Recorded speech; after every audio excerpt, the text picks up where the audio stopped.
Top Scoop.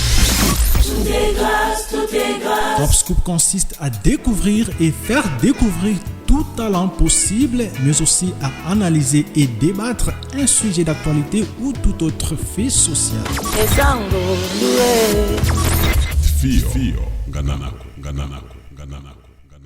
Médecin, j'ai plus de 15 ans de métier.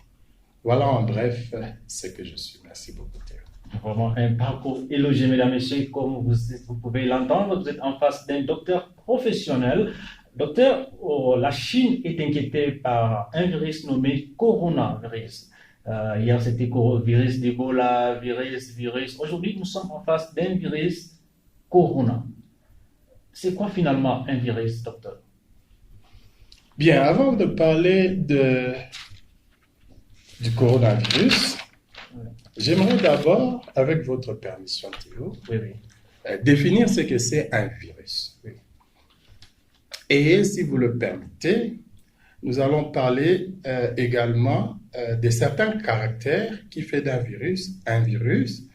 Et j'atterrirai pour dire c'est quoi le coronavirus, pourquoi on l'appelle coronavirus. Merci, docteur. En même temps, je vais rappeler aux auditeurs que le coronavirus existe toujours. Nous le côtoyons chaque jour. Il y a d'ailleurs 4 types de transmission d'humain à humain qui développent la simple grippe que nous connaissons chaque jour et que les malades sont guéris après un traitement symptomatique.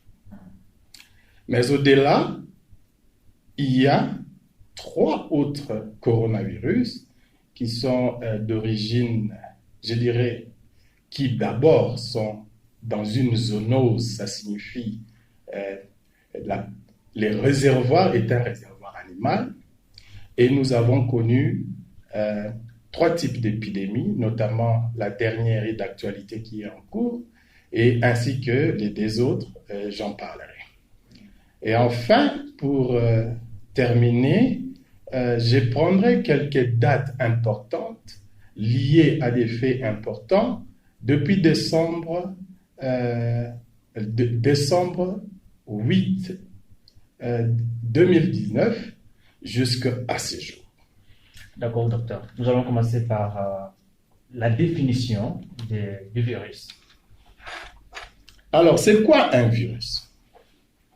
Un virus est un organisme acellulaire simple qui contient soit de l'ADN ou de l'ARN, mais pas les deux. Cependant, il existe des exceptions. Donc, retenez qu'il contient du matériel génétique que nous appelons l'ARN et l'ADN. Pas les deux, mais cependant, il y a des exceptions. Et j'en reviendrai en profondeur. C'est aussi un parasite obligatoire qui peut réaliser les phénomènes liés à la vie, c'est-à-dire se multiplier, se diviser seulement dans une cellule vivante. Un virus est un parasite intracellulaire obligatoire. Théo, si vous me le permettez, laissez-moi expliquer quelques mots. Lorsque nous disons organisme, de manière assez littérale, c'est quelque chose qui est organisé pour un fin déterminé. Okay. Et quand je dis acellulaire, le préfixe A signifie absence, alors que cellulaire, l'adjectif cellulaire, se rapporte à la cellule, et comme on nous les a appris, la cellule est l'unité morpho-fonctionnelle de la vie. Même si aujourd'hui, évidemment, on parle de la génétique, je dirais, nous allons plutôt prendre notre base comme la cellule. Donc en fait, à ce stade, lorsque le virus est inerte, puisque nous avons dit que c'est un parasite intracellulaire obligatoire. Certains auteurs disent, lorsque le virus est en dehors de l'hôte, il n'est pas en vie. Mais c'est paradoxal et discutable parce que d'autres disent, si nous étendons la définition liée à la vie, par exemple, une reproduction accidentelle en dehors de contexte normal, nous disons qu'il y a vie.